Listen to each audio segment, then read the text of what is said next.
okay cashirkeena dhowr qayb oo ka koobnay marka hore waxaan ka soo hadalnay personal pronounce ka soo hadalnay waa ka soo gudubnay 50b aan ka soo hadalnay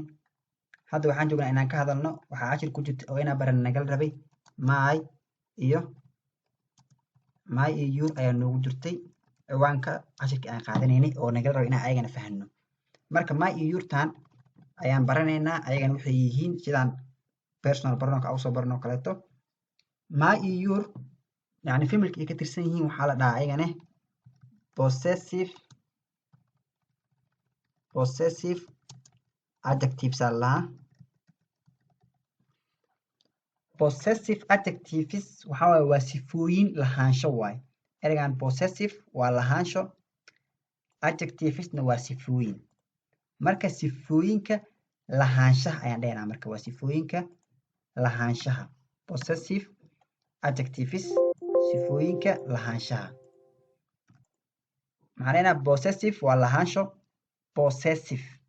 lahaansho adjectives waa sifooyin marka sifooyinka lahaanshaha sidaas aan leenahay okay marka dhis wixiga maxaa leedahay my marka dhis waxaada maxaa leedahay your waxeena marka dhisid our marka dhis waxeeda ها marka dheeshid wixiisa waxa leeyahay his waxeeda ama wixiisa oo xayawaanaadkii waxyaabaha aan hore in loo isticmaalayo it is marka dheena waxooda waxaan their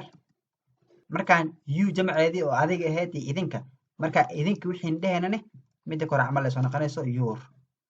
marka waxa leeyahay my wixiga your waxaada our waxeena ha waxeeda his wixiisa lahaansho waa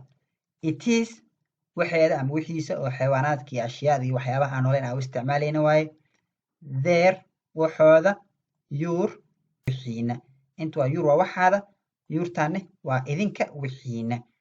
okay marka ciwaanadan saddexdan ciwaan aan kor ku soo baranay tusaalooyinkooda oo khafiif ah yani oo si degan ah oo aan rabay inaan si tartiib ah ku fahansiiyo ayaan qaybta kale ku soo qaadan doonaa waxaan rajaynayaa inaad cashirkaana si fiican u fahanteen